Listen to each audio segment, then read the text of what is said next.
सौनकसियों ने सूत जी को पूछा, कहा गुरुवर लक्ष्मीपति नारायण भगवान कौन से व्रत से ज़्यादा प्रसन्न हो जाते हैं, उसके बारे में आप हमें बता दें। तब उन्होंने जवाब दिया कि ऐसा धरती का एक व्रत है, वो 11 का व्रत है, एकादशी का व्रत है, जिससे से भगवान प्रसन्न ही नहीं हो जाते। उस घर को छोड़ करके भगवान कभी जाते नहीं हैं जिन घरों में 11 का व्रत होता है। गरुड़ पुराण में वर्णन है, जिस घर में तुलसी की पूजा होती है, गौ माता को रोटी निकलती है, गंगा का आचमन होता है, 11 का व्रत होते हैं, यमराज दरवाजे से चले जाते हैं वापस, उस घर में प्रवेश नहीं करते। और सही बात तो यह है कि आपके घर में तुलसी नहीं है तो आप किसी जघन्य अपराध का भोग रहे हैं। वैष्णव जन होकर के घर में गंगाजल नहीं, जिस घर में गंगाजल नहीं वहाँ देवता नहीं, वहाँ भूत प्रेत रहते हैं। गंगा महात्म्य में ऐसा वर्णन है। घर में गंगाजल, गौ माता के लिए रोटी, अतिथि का आदर मान सम्मान, कंठ में तुलसी रुद्राक्ष, भगवत भजन हरि भजन। ऐसा बताते हैं कि सामने कोई चंदन तिलक लगाए आपको दर्शन दे जाए। सुबह से हमसे यदि कोई अपराध हो गया है तो उस व्यक्ति के दर्शन करते ही हमारे अपराध क्षीण हो जाते हैं। तो कोई भी दिन ऐसा ना निकले कि आपके भाल पर रोली तिलक चंदन। सधवा नारी के लिए बिंदी, भाल में सिंदूर बहुत मायना रखता है, घर की खुशियाँ बढ़ाता है। लेकिन आजकल उसमें भी फैशन हो गई है, अचक से इतना सा लगाएंगे कि कोई देख न ले। तो फिर शादी क्यों करी थी? जब इतना परहेज हो रहा है कोई देख न ले तो फिर क्यों शादी करी थी? इस सिंदूर के लिए बड़े बड़े कार्तिक नहाने पड़ते हैं, बहुत कुछ करना पड़ता है। जिस प्रकार से नारी के भाल के ऊपर सिंदूर बहुत सौभाग्य का प्रतीक है, उसी प्रकार से वैष्णव जनों के हरि भक्तों के माथे के ऊपर लगा हुआ चंदन साक्षात भगवान के चरण हैं। ठाकुर जी के चरणों का दर्शन कर लिया, ये समझ लीजिए। आप 11 की महिमा, 11 का महात्म्य आप सुन रहे हैं, जिसमें वर्णन किया गया है। कहा गया है एक राजा हुए थे जिनका नाम था रुक्मांगद। एकादशी का व्रत करते हैं। 8 वर्ष से लेकर के 85 वर्ष तक इन्होंने डिंडोरा पिटवाया है और कहा है कि सबको व्रत करना पड़ेगा। रोगी हैं, बीमार हैं, अपांग हैं, चलने में असमर्थ हैं, इस राजा ने उनसे भी व्रत करवाया। राजा हाथी पर बैठ करके ढिंडोरा पिटवाता था कि आज एकादशी है, कोई भी अन्न नहीं खाएगा, जो अन्न खाएगा उसे प्राण दंड मिलेगा। कर्कश बोल करके भी यदि किसी से धर्म करवाया जाए तो उसमें कोई अपराध नहीं है, ऐसा बोला गया। ये कहते थे कि आज एकादशी तिथि है, आज के दिन 8 वर्ष से अधिक और 85 वर्ष से कम आयु वाले जितने भी लोग हैं वो यदि भोजन करेंगे तो मैं उन्हें प्राणों का दंड दूंगा। 8 साल से नीचे और 85 के जो ऊपर थे बस वही मुक्त थे राजा के द्वारा। और 8 से 85 के वर्ष में जितने लोग थे राजा सबसे एकादशी करवाता और यह कहता कि मेरा दंड होगा यदि तुमने मेरी बात नहीं मानी तो उसे नगर से निर्वासित कर दिया जाएगा। औरों की तो बात ही क्या है कि पिता, भ्राता, पुत्र, पत्नी और मेरा मित्र भी क्यों ना हो, उनको जीवन में से मैं त्याग दूंगा यदि एकादशी का व्रत नहीं करेंगे। मित्र वही है जो धर्म कर्म से जुड़ा है, पत्नी भी वही है। ऐसा बताते हैं कि दुराचारणी स्त्री को छोड़ने में बिल्कुल पाप नहीं लगता, दुराचारी पति को भी छोड़ने में पाप नहीं लगता। दुराचारी यही है, यह नहीं है कि सबरे धर्म स्त्री के ही लिए, पुरुषों के लिए कुछ भी ना हो। पुरुषों के लिए वे सदाचारी बने। कहा गया कि मेरी माँ होगी, पिता होंगे, मित्र होंगे, उनको भी मैं छोड़ दूंगा यदि सदाचारी बनकर के नहीं जिए, 11 का एकादशी का व्रत न किया तो। ये बहुत बड़ी आवाज इस राजा की थी। राजा का नाम था रुक्मांगद। एकादशी मैया के बहुत परम भक्त थे। राजा के इस प्रकार घोषणा करने पर सब लोग एकादशी का व्रत करने लगे और सब भगवान विष्णु के लोक में जाने लगे। यमराज का रास्ता बंद हो गया था। यमराज के यहाँ यमलोक में 28 नरक हैं, 28 नरक के रास्ते बंद हो गए। जितने भी लोग हैं वो सब गरुड़ की पीठ पर बैठते हैं और सीधे भगवान नारायण के धाम जाते हैं। यह एकादशी की महिमा थी। ये बात बस बात कहकर समय पास करने के लिए कथा नहीं है। सत्य यही है कि व्रत तो बहुत हैं, पर एकादशी से बढ़कर कोई व्रत नहीं है। पेड़ तो बहुत हैं, पीपल के ऊपर कोई नहीं है। नदियां बहुत हैं, गंगा जी के ऊपर कोई नहीं है। प्रकाश देने वाली चीजें बहुत हैं, सूर्य के ऊपर कोई नहीं।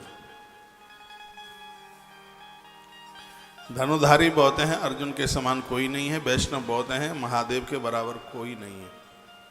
धान बहुत हैं, जौ के बराबर कोई नहीं है। फूल बहुत हैं, कमल के बराबर कोई नहीं है। पत्र बहुत हैं, तुलसी के बराबर कोई नहीं है।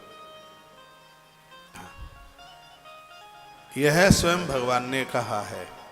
भगवान कहते हैं कि जो इस 11 का व्रत करते हैं उनको मैं स्वयं अपना गरुड़ लेकर के लेने के लिए आता हूँ। वो यमराज के संग नहीं जाते, उन्हें वैतरणी जाने की जरूरत नहीं पड़ती। इतनी बड़ी महिमा एकादशी की है। और मैं आपको कल से 11 महात्म्य में सुना रहा हूँ और बड़ा आग्रह पूर्वक निवेदन करूँगा, यदि आपसे हो जाता है तो आप व्रत कर लीजिए 11 का। यदि आप आश्रम में होते तो मैं आपको यह व्रत करवा के ही छोड़ता। इससे बड़ा व्रत नहीं है, इसमें कल्याण छिपा हुआ है। और एकादशी के दिन तीर्थों में पहुंच करके भी जो व्रत नहीं करते, निश्चित रूप से कोई न कोई अभागापन है, कोई न कोई उनका अपराध है, कोई न कोई उनका पाप है। लोग कहते हैं साधुओं के बड़े आनंद हैं, ये कहते हैं मजे हैं। लोग मालाएं डाल रहे हैं, खाने को लडुआ दे रहे हैं। हाँ, मूड मुड़ाई 3 गुण मिटे चांद की खाज, खाए भी कौन लडुआ मिले लोग कहें महाराज। आनंद तो है, लेकिन आप इस आनंद को क्यों नहीं लूट रहे हैं? फिर उनको इतने आनंद है तो आप इस आनंद से क्यों वंचित रह रहे हैं? उनकी रोज जीने की जो जिंदगी है मैंने बहुत करीब से देखी है। जीवन बड़ा कठिन है। साधु का जीवन तो बिल्कुल तलवार की धार के ऊपर है। अपना जैसा खा नहीं सकता, अपने जैसा पहन नहीं सकता, अपने जैसा चल नहीं सकता। एक साधु के ऊपर पूरी दुनिया की निगाहें होती है। पूरा जगत उनका सम्मान करता है, आदर करता है, मान करता है, क्योंकि इनको ईश्वर ने स्वीकार कर लिया है। और जिसको भगवान ने स्वीकार कर लिया है, पूरी दुनिया उसके पीछे पीछे लग लेती है। वह 11 जैसे व्रत को बहुत पवित्रता के साथ और बड़े उत्साह के साथ करते हैं। उन्हें इंद्र का पद भी दिया जाए तो वो एकादशी को रोटी नहीं खाएंगे। कहा इंद्र का पद आप ले लेना, हमें जरूरत नहीं है। तो ऐसा ही बोल दें। बोलने के लिए तो बातें बहुत हैं। धरती में वो साक्षात विष्णु स्वरूप है जो 11 का व्रत करते हैं, एकादशी का व्रत करते हैं। हमने तो यहां तक पढ़ लिया है, द्वादशाक्षर मंत्र का आप 10,000 जप करते हैं। ओम नमो भगवते वासुदेवाय 10,000 बहुत होता है। 10,000 जप 10,000 जप करते हैं आप ओम नमो भगवते वासुदेवाय। उससे जितना पुण्य आपको प्राप्त होता है, जितना पुण्य आपको प्राप्त होता है, उतना ही पुण्य आपको तत्क्षण 11 का व्रत करने से तत्काल प्राप्त हो जाता है। ऐसा हमारे ग्रंथों में वर्णन है। एकादशी की खुद की तो महिमा है, वो तो अलग है ही। आप 11 करते हैं तो ये एक्स्ट्रा आपके पास पुण्य है। 10,000 द्वादशाक्षर मंत्र आप जपते हैं, ये एक्स्ट्रा है। ये मैंने नई बात पढ़ ली है, मुझे बहुत अच्छा लगा ये पढ़ करके। इतना इसका फल है, इतनी बड़ी इसकी फलश्रुति है। बताते हैं जो एकादशी का व्रत करते हैं उन्हें पूरा माघ स्नान करने का पुण्य प्राप्त होता है। माघ महीना जो कि प्रयाग में करते हैं, ठीक से सुन लो, आपके काम आएंगी बात। और ये बातें मैं पहली बार बोल रहा हूँ, एक बार फिर रिपीट कर रहा हूँ। जो 11 का व्रत करते हैं, एकादशी का व्रत करते हैं, उन्हें माघ स्नान करने का फल प्राप्त होता है। जो एकादशी का व्रत करते हैं उन्हें चांद्रायण व्रत करने का फल प्राप्त होता है। इतनी बड़ी महिमा है 11 के व्रत की, इससे बड़ा कोई व्रत नहीं है। आपने एकादशी का उद्यापन भी कर दिया तो भी कुछ प्रमुख एकादशी करते रहिए। उसके नाम मैं बता देता हूँ। माता जी सो रही हैं, इनको जगा दो। आप ही लाल मैया, आप ठीक से बैठिए मेरी तरह। आपको ही बोल रहा हूँ, आप ऐसे थोड़ी स्टेरिंग घुमाओ ऐसे।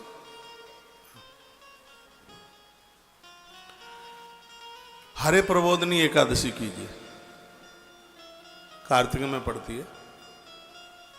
उत्पन्ना एकादशी कीजिए, बहुत अद्भुत है। पद्मा एकादशी कीजिए, बहुत अद्भुत है। आंवले की एकादशी कीजिए, बहुत अद्भुत है। बरूथनी और मोहिनी एकादशी, ये बैसाखी, दोनों ही अद्भुत हैं, बहुत ज़्यादा। निर्जला, देवसैनी, पापांकुशा, ये वह एकादशी हैं कि यह एकादशी छूटनी ही नहीं चाहिए। ये एकादशी, ये आपने उद्यापन कर दिया है तो भी ये कुछ प्रमुख हैं, इनको करते रहिएगा। हमें 11 तत्वों को अपने कब्जे में जो करा दे वो एकादशी है। 11 तत्वों से जहाँ अपराध नहीं होता, एकादशी की महिमा है। मन से अपराध नहीं होगा, 5 ज्ञानेंद्रिय और 5 कर्मेंद्रिय से अपराध होगा ही नहीं। यह एकादशी की महिमा है। 5 वर्ष के ध्रुव भगवान को प्राप्त करते हैं, 5 साल के ध्रुव एकादशी का व्रत करते हैं, पांडव एकादशी का व्रत करते हैं। पहले दिन की एकादशी जो 10वीं जिसमें पड़ जाती है वो मत करना। कुंती माता ने बहुत समझाया था गांधारी को कि दीदी आप पहले दिन की एकादशी मत किया करो जिसमें 10वीं पड़ती है वो वाली। पहला दिन 10वीं नहीं है तो कर सकते। कहा कि इससे संतानक क्षय होती है, ये माता कुंती ने समझाया था और वो गांधारी नहीं मानी और उसका असर उसके बच्चों के ऊपर पड़ा। पुण्य तो हुआ नहीं, अपराध और हो गया। इस बात के ऊपर मैं बहुत जोर देता हूँ। 11 जिसमें बिल्कुल भी 10वीं नहीं है, ये आयु बढ़ाएगी, बल बढ़ाएगी, स्मृति बढ़ाएगी। और जैसे एकादशी में 10वीं पड़ रही है वो हमारे प्राणों को भी ले लेगी, आयु छीन कर देगी। मैं आपको कन्फ्यूज नहीं करूँगा, वही बातें बोलूँगा जो हमारे ग्रंथों में लिखी है। इसलिए आप एक आध बार यहाँ में पूछ लिया करें या हमारी वीडियो वगैरह देख लिया करें तो जिससे कंफ्यूज ना हूँ। एकादशी की महिमा आप सुन रहे हैं। तो रुक्मांगद नाम का राजा 11 का व्रत करता है। पूरा क्षेत्र, पूरी दुनिया उसके संग उस व्रत में लगी है। एक दिन की बात थी, यमराज इतने परेशान हो गए और यमराज रोते रोते विधाता ब्रह्मा के पास पहुंचे। ब्रह्मा जी के पास पहुंचे, ब्रह्मा जी को प्रणाम किया। ब्रह्मा जी ने रोते हुए देखा यमराज को, कहा क्या हुआ? ब्रह्मा जी से यमराज ने कहा कि अब मैं नौकरी नहीं करना चाहता। हुआ क्या है? कहा तनख्वाह लेते रहें और काम करके न दें तो व्यक्ति की दुर्गति हो जाती है, उसको बिल्ली बनना पड़ता है। ऐसा नारद पुराण में वर्णन है और यमराज बोले। और कई जन्मों तक, बहुत लंबे समय तक उसको कष्ट भोगने पड़ते हैं। जो तनख्वाह लेते रहते हैं, काम करते नहीं हैं, पैसा लेते हैं, मेहनत करके देते नहीं हैं, उस जीव की दुर्गति हो जाती है। भगवान मैं देवताओं से सम्मान ले रहा हूँ लेकिन काम कुछ रहा नहीं है। 28 नरक में ताले पड़े हैं। मृत्यु लोक से आने का रास्ता बंद हो गया है। कोई भी पापी रहा नहीं मृत्यु लोक में। पहले लोगों ने खूब पाप कर लिए हैं दुनिया भर के। रुक्मांगद नाम के राजा ने सबको एकादशी का व्रत करा दिया है। सगरे पाप जल गए हैं। सब गरुड़ की पीठ पर बैठते बैठते नारायण के भवन विष्णु लोक जा रहे हैं। मेरे यहाँ की तो जरूरत ही नहीं पड़ी किसी को। जब काम ही नहीं तो फिर दाम किस बात का? अब काय की किसकी नौकरी करे?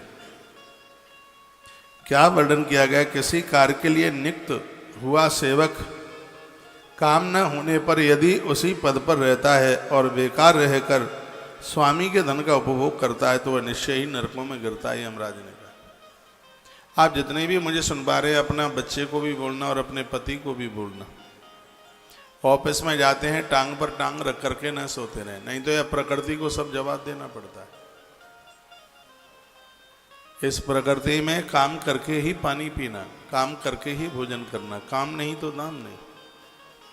बहुत लोग बैठे बैठे कुर्सियां तोड़ते रहते हैं, फिर घरवाली को कहते हैं हमारी तो नौकरी बहुत अच्छी है, 8 घंटा सो के आते हैं, कुछ करना ही नहीं पड़ता। आज लग रहा है, लेकिन तब पता चलेगा जब फेफड़े गल जाएंगे, अंदर का तंत्र खत्म हो जाएगा, बीमारियां फैल जाएंगी। मैंने पढ़ा है ये बीमारियां बिना अपराध के नहीं बढ़ती। कोई न कोई पापकृत कर्म होता है तब बीमारी बढ़ती है। वो कोई भी अपराध हो सकता है, असाध्य है बीमारियां हैं, यह बिना अपराध के हो ही नहीं सकती। ये तो हमारे ग्रंथों में बहुत जोर से बात कही गई है। जो लोग पुण्यात्मा हैं वो बिना बीमारी के दुनिया छोड़ के जाते हैं।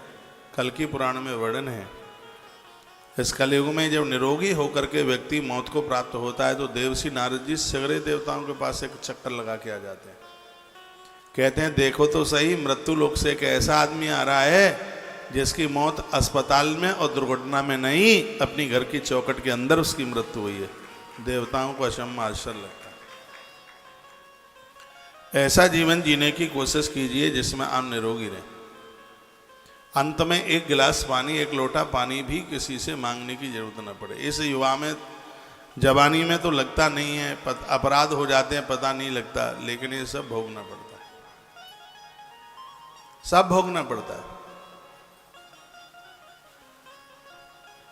इसलिए ध्यान रहे इस बात के लिए कि बिना मेहनत का हमारे पास आना जाए। मेहनत आप किसी भी डिपार्टमेंट में, किसी भी सेक्टर में, किसी भी क्षेत्र में हैं, जहां भी जितने दिनों तक आप रहते हैं उस स्थान को अपना मानकर, तुम्हारे जाने के बाद तुम्हारी कमी का एहसास होना चाहिए। वहां गणेश जी ने भगवान महादेव को बड़ी अच्छी बात कही थी। जब वो चौकीदारी कर रहे थे ना, कहा मां नहा रही है, अंदर नहीं जाने दूंगा। भोलेनाथ ने कहा मैं तेरा बाप हूं, मां का भले ही है आप, लेकिन मुझे जो एक ड्यूटी मिल गई है और मैं उसको पूरा करूंगा। इस सब के लिए होना चाहिए, मेरे लिए भी और आपके लिए भी। मैं तो कर रहा हूं बराबर। इस बात के लिए मैं बड़ा खरा उतरा हूं। जहां भी हम लोग रहे हैं वो जगह को बिल्कुल अपना मानकर, अपना ही मान करके वो किया। जगन्नाथ घाट आश्रम में मैं रहता था, परिक्रमा मार्ग में पड़ता है, यमुना जी के बिल्कुल किनारे है। यहाँ मेरा विद्यार्थी काल निकला है। पूज्य ईश्वरपुरी जी महाराज जो विदेश में रहते थे, उन्होंने बड़ा इस आश्रम को डेवलपमेंट किया। विद्यार्थी थे हम वहाँ के, रात रात भर चक्की चलाते थे। लगता ही नहीं था किसी और की चक्की चला रहे हैं, ये लगता था अपना काम। सैकड़ों क्या 1500 महात्माओं के लिए रोटी बेलना। रोटी बेलने में तो कंपटीशन में मैं आपको भी पीछे कर दूंगा। ऐसी गोल गोल रोटी अभ्यास में है मेरे विद्यार्थी काल में। सुबह कई एकड़ों में सुबह झाड़ू लगाना, यह हमें वहाँ का जगन्नाथ भगवान का आशीर्वाद मिला है। हम लोगों के इष्ट देव हैं भगवान जगन्नाथ। हमने शुरू से उन्हीं के ही चरणों में जीवन जिया है। मैं भगवान प्रभु जगन्नाथ को बहुत मानता हूँ। हमारे जीवन का संरक्षण, संवर्धन, उत्कर्ष भगवान प्रभु श्री जगन्नाथ जी ने किया। हमें जगन्नाथ भगवान के बर्तन साफ करने का सौभाग्य मिला है। वहाँ की गौशाला में उस समय 125 गैयाँ होती थी। तो हमें इतना ही अचंभा, इतना आश्चर्य होता था कि स्वामी जी इतनी गायों का भरण पोषण करते कैसे, इतना जौ कहाँ से आता है, ये इतना गेहूं आता कहाँ से, रात भर चक्की चलाते और यही सोचते रहते। बहुत छोटी उम्र होती थी, बहुत छोटी, लेकिन कभी यह सोचा भी नहीं था कि यह गैया मैया अपना इतना आशीर्वाद बना देगी कि हमेशा हमेशा के लिए अपने चरणों में जोड़ देगी। बड़ी कृपा करिए। वहाँ जगन्नाथ घाट में खिचड़ी का भोग लगता। मैं जगन्नाथ धाम में था पुरी में। सुबह ही सुबह एक पुजारी जी आए। मकर संक्रांति थी उस दिन, 14 जनवरी थी। कथा हो रही थी, पता नहीं 17 या 18 की बात है। तो बोले कि मैं एक काम से आया हूं। पुजारी जी बोले, हाँ बोलिए। कहा भगवान जगन्नाथ खिचड़ी से बहुत प्रसन्न होते हैं,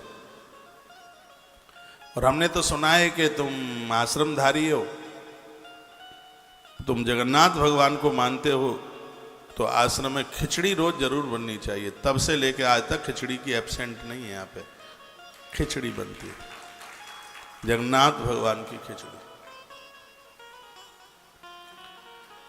तो मैं आपको यह कहना चाह रहा हूं कि हम जहां भी रहें, हम वहां ना रहें तो हमारे हटने का वहां पर एक कमी का एहसास हो, और हम वहां से हट गए तो भी व्यवस्थाएं वैसी की वैसी चलती रहीं, तो इसका मतलब है कि हम तो फ्री फंड में ही पैसा लेने लगे। आप कुछ दिनों के लिए पियर चली जाती हैं मेरी बहनों, तो आपके ससुराल में घर में कुछ ऐसा होना लगे तो सही कि बहू पियर गई है तो सब काम गड़बड़ हो रहे हैं, काम सिमट नहीं रहा है, और तुम्हारे जाने से फिर वैसा का वैसा ही सब दिख रहा है, तो इसका मतलब है कि पापड़ पड़े पड़े ही खाया है। फिर तो आप किसी भी डिपार्टमेंट में, कहीं भी, आप प्राइवेट सेक्टर में हैं या आप सरकारी दफ्तर में हैं, प्रकृति से 1 रुपया लें तो प्रकृति को 5 रुपए का काम करके दीजिए। कबीर जैसे महापुरुषों ने कहा था, कर्म ही मेरी पूजा है। ये कर्म फिर हमारी आराधना, हमारी पूजा बन जाती है। मुझे यमराज की बात बहुत अच्छी लगी। यमराज विधाता ब्रह्मा से कहते हैं, यदि काम ही नहीं है तो इस पद पर फिर अब बैठ के क्या करेंगे, क्या सम्मान लेकर के करेंगे? अब नहीं, अब नौकरी नहीं, क्यों? काम नहीं हमारे पास। इसलिए देवर्षि नारद जी ने यह सुना। नारद जी पहले तो अचंभित होने लगे। यमराज बोले, हे देवर्षि जी, इस समय पृथ्वी पर जो राजा राज्य कर रहा है वह पुराण पुरुषोत्तम भगवान ऋषिकेश का, भगवान नारायण का परम भक्त है रुक्मांगद। राजेश्वर रुक्मांगद अपने राज्य के लोगों को नगाड़ा पीट पीट करके सावधान करता है कि सबको एकादशी का व्रत करना होगा। राजा पूरी प्रजा से करा लेता है व्रत, और आपसे, अपने घर के लोगों से भी नहीं कुछ हो पाता। आप आरती में खड़े रहते हैं, चिल्ला चिल्ला के हार जाते हैं, लेकिन आपका बेटा नहीं आता आरती में खड़ा होने के लिए। आप कहें कि बेटा आजा, थोड़ा घंटी बजा दे, नहीं आता। आप घर में किसी को भी बुलाते हैं, आपकी कोई सुनता ही नहीं है। घर के माहौल को इतना बढ़िया कीजिए कि सब एक सुई की नोक में सब पार हो जाए। ऐसे घरों में बड़ी बरकत होती है। सुबह शाम आरती हो रही है, उस समय सब आप एक जगह पर आके खड़े हो जाएं, तो आपका घर ही तीर्थ बन जाता है। ईश्वर ने बड़ी कृपा की है, मनुष्य जीवन मिल गया है। 1 करोड़ साल तक नहीं मिलेगा यदि धोखा खा गए तो। ये 10-20 वर्ष की जो गर्मी रहती है, जिसमें लोग धरती से धरता कहते हैं, वासना के गुलाम बन के जीते हैं, बुढ़ापे में बड़ी हड्डियां टूटती हैं इनकी, तो बड़ी दुर्गति होती है। यमराज के दूतों के ऐसे कौड़े पड़ते हैं, रोता है जीव, चीखता है, कहता है भगवान अब के बार क्षमा कर दो, गलती नहीं करेंगे। लेकिन फिर पछताए क्या होता है जब चिड़िया चुंग गई खेत, फिर बाद में रोने से क्या होगा। भोगी मत बनिए, योगी बनिए। संसार में आप आए हैं, योगियों की तरह जीवन जीने की कोशिश कीजिए। बच्चों के भी बच्चे हो गए, बच्चे बड़े हो गए हैं, नातियों के, नाती पोतों की भी शादियां हो गई हैं। अब आप थोड़ा इससे बाहर निकल करके आइए और भगवत आराधना, भगवत भजन में लगिए। दुनियादारी का बहुत हो गया है। हमारी बूढ़ी माताएं तो 75-80 वर्ष में भी उन्हें यह लगता है कि अभी यह भी हो जाए, यह भी हो जाए, यह भी हो जाए। अभी तो संती का मुंह और देख लो। हाँ, बेटे का बेटा कौन होता है? पोता। उसका बेटा होता है पंथी, पंथी का बेटा होता है संती, संती का कौन होता है? ठंती। और फिर ये और कहती हैं कि ये इतना हो जाएगा तो सोने की सीढ़ी मिलेगी ऊपर जाने के लिए। कुछ नहीं मिलने वाला है। पितामह भीष्म ने कहा था, अपने भाग्य के किवाड़ अपने आप खोलूंगा। शांतनु राजा ने कहा था, बेटा तुमने क्या किया? आजन्म ब्रह्मचारी बनने का तुमने जो संकल्प लिया, बेटे के बिना उद्धार कहाँ है? तर्पण करने के लिए, पिंडदान करने के लिए बेटा चाहिए, तब मुक्ति होगी। पितामह भीष्म ने कहा, पिताजी जो मुक्ति बेटों से मिलती है ऐसी सस्ती मुक्ति मुझे नहीं चाहिए बिल्कुल भी। अपनी मुक्ति का कपाट अपने हाथों से खोल के जाऊंगा। महाभारत में वर्णन है, पितामह भीष्म जिस समय अपना शरीर छोड़ रहे थे तो सगरे देवता आ गए थे धरती पर। मां गंगा ने स्वयं जल पिलाया था। द्वारका के श्री कृष्ण चरण पकड़े हुए बैठे थे चरणों में, पितामह भीष्म के चरणों में। ये वो लोग सुन लें जिनके दिमाग में ये दुविधा है, संतान नहीं है, बेटा नहीं है, कैसे उद्धार, कैसे मुक्ति होगी। तो ऐसी फ्री फंड की मुक्ति की कामना मत करो। जिनको 4-4 बच्चे हो गए, एक जुआरी है, शराबी है, कबाड़ी है, तो ये मुक्त कर देंगे आपको? मुझे नहीं लगता। अपने मुक्ति के कपाट अपने हाथों से खोलिए। मुक्ति के दाता आप खुद बनिए। बड़ी सुंदर सुंदर बातें वर्णित की गई है। विधाता ब्रह्मा के सन्मुख यमराज खड़े खड़े आंख में आंसू बहाते हैं। यमराज बोले, पितामह पितामह नाथ मेरी बात सुनिए। किसी के प्रभाव को जो खंडन वह मृत्यु भी अधिक दुखदायी होती है। हे कमलोद्भव, जो पुरुष कार्य में नियुक्त होकर स्वामी का धन हड़पते रहते हैं, उन्हें काम करके नहीं देते, ऐसे लोगों की दुर्गति होती है। जो स्वामी को लूटता है और होशियार बनता है कि हमने बुद्धू सेठ को बना दिया। यमराज कहता है किसी को बुद्धू नहीं बना दिया, खुद बुद्धू बना है। वर्णन है कि मानव 300 कल्पों तक चूहा बन करके जीता है, जो मालिक से पैसा लेता है, ठगियाई कर लेता है, काम करके नहीं देता। ये सरकारी जितने भी लोग मुझे सुनवा रहे हैं, सुन लीजिए। सरकारी डिपार्टमेंट वाले झूठे मेडिकल, झूठी एप्लीकेशन। आज सरकारी सेक्टर क्यों खत्म होता जा रहा है? जय जय भैया, काम करके नहीं दिए इसलिए। खैर मेरी बात आपको ठीक लगेगी नहीं, लेकिन सब लोग ऐसे नहीं हैं। फिर भी मेरे संपर्क में ऐसे बहुत लोग हैं, मैं खूब समझाता हूँ, रिश्वत लिए बिना नहीं मानते। उन्हें तसल्ली अपनी सैलरी से नहीं होती। सैलरी भी 1.5 लाख 2 लाख रुपया, 80,000, उससे तसल्ली नहीं है। जब तक ऊपर वाला नहीं आ जाता तब तक वो उन्हें बहुत अच्छा लगता है ऊपर वाला। ऐसे लोग जो हेरा फेरी करते हैं और बुद्धिमान बनते हैं, यमराज कहते हैं कि ऐसे लोग 300 कल्पों तक चूहा बन करके, चोखरा बन करके जीवन जीते हैं। बड़ा कष्ट होता है। कहा कि हे प्रभु, जो अपना काम बनाता है दूसरे को लूटता है, लेकर के कभी किसी को देता नहीं, वह मंद बुद्धि मानव 300 कल्पों तक चूहा ही बन के जीता है। जो राज कर्मचारी राजा के सेवक को अपने घर के कामों में लगाता है, वह बिल्ली बनता है। सरकारी लोग मुझे सुन पा रहे हों, आपके ऑफिस का चपरासी तुम्हारे बच्चों को छोड़ने जाता है, स्कूल में लेने आता है। सरकार की गाड़ी को तुम अपनी ससुराल लेके जाते हो, कभी कहीं लेके जाते हैं, और डीजल सब गवर्नमेंट के नाम लिखा जाता है। इसलिए तो भंडाफोड़ सब हो रहा है। ये ग्रंथों ने हमें जीवन दिया है, जो सरकारी लोगों को अपने घर के काम धाम में लगाते हैं। और ये बड़े बड़े अधिकारी तो ऐसा ही करते हैं। क्यों शर्मा जी, आप इस सेक्टर में रहे। बच्चों को छोड़ना, बच्चों को लाना, बाजार से सब्जी ले आ, घरवाली को उसके पियर छोड़ के आ जा। तो ज़्यादातर ऐसे वो सरकारी जो बड़े बड़े अधिकारी हैं, वो अपने से नीचे वाले लोगों को इसी काम में लगाए रहते हैं। और हमारे ग्रंथों ने इसका विरोध किया। और यमराज बोल रहे हैं ये बात। यमराज ने विधाता ब्रह्मा को कहा है कि मैं ऐसी नौकरी नहीं चाहता, मुझे कष्ट होता है, मुझे तकलीफ है। अब यहाँ लोगों का आना जाना बंद हो गया है, तो मुझे किसी दूसरे काम पे लगा दीजिए। जब यहाँ काम नहीं है तो दूसरे काम पर मुझे लगा दो।